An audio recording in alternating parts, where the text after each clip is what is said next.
तो दोस्तों, कैसे हैं आप सभी। मैं आशा करता हूं आप सब बिल्कुल ठीक होंगे। दोस्तों, हमारी आज की कहानी एक ट्रक ड्राइवर की है। पर सबसे हैरानी की बात तो यह है कि उन्होंने कभी भी लंबा सफर तय नहीं किया था।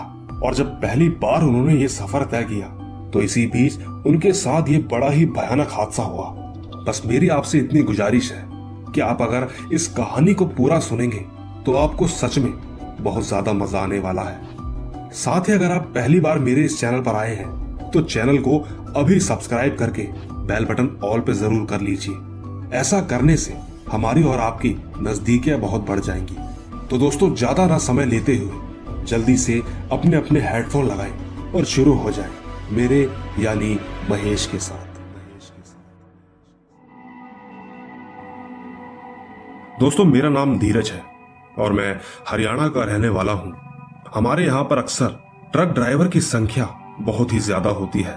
सारे ट्रक ड्राइवर अक्सर आपको यहीं से मिलेंगे जो कि सामान की डिलीवरी भी करते हैं। यहाँ पर इनको लोग पंजाबी भी कहते हैं। खैर, आज की कहानी पर आते हैं तो मैं भी कुछ दिनों के लिए ट्रक ड्राइव करने के लिए हरियाणा से पंजाब का सफर कर रहा था।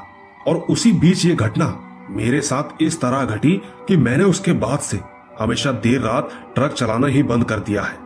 ये कहानी लगभग 6 साल पुरानी होगी। उस वक्त मैं एक नया ट्रक ड्राइवर ही बना था। हालांकि मैं पढ़ाई भी करता था, लेकिन मैं उस वक्त एक नया ड्राइवर था। इसी के चलते मुझे दूर सफर करने का कुछ ज्यादा अनुभव नहीं था और एक यही वजह थी कि मैं कभी लंबा सफर तय नहीं करता था। पर धीरे धीरे एक ऐसा वक्त आया जब मेरे चाचा एकदम से बीमार रहने लगे। उसी दौरान हमारा ट्रक भी शहर में कुछ ज्यादा ही पॉपुलर हो रहा था। इसीलिए चाचा ने मुझे ट्रक पर छोड़ दिया था।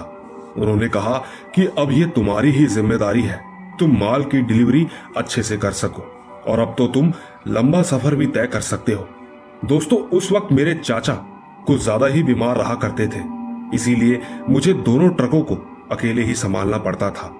बस एक यही वजह थी कि मुझे मेरे दूसरे ट्रक के अंदर एक ड्राइवर को अपने साथ रखना पड़ता था। फिलहाल ये बात उस वक्त की है जब सर्दियों का मौसम चल रहा था। सुबह सुबह हम लोग ट्रक लेकर निकलते तो हमें काफी धुंध का सामना करना पड़ता। ये बात नवंबर की है जब सुबह सुबह मुझे एक कॉल आया। मैंने कॉल उठाया तो कॉल पर रोशन नाम का एक आदमी था।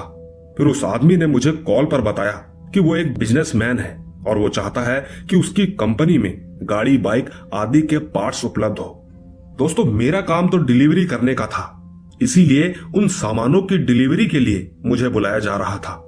साथ ही उसने ये भी बताया कि वो हमारी ट्रक पर अपनी कंपनी का बैनर लगाएगा।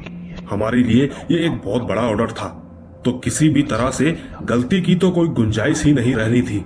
उसे हमारा ट्रक रेंट पर चाहिए था। उसने बताया कि उसके कंपनी में काफी काम बढ़ गया है, इसी वजह से उसे ट्रक और ट्रक ड्राइवर दोनों की ही जरूरत है। खैर, मैंने उसका ऑफर एक्सेप्ट किया और तैयारी में लग गया। मैं जब उसकी कंपनी देखने और कागजी काम करने गया तो मैंने देखा कि उसकी फैक्ट्री काफी बड़ी थी। जब मैं उस फैक्ट्री के मालिक के कैबिन में गया तो वो आदमी भी बड़ा अच्छा मालूम पड़ा। वो आदमी देखने में काफी अमीर लगा।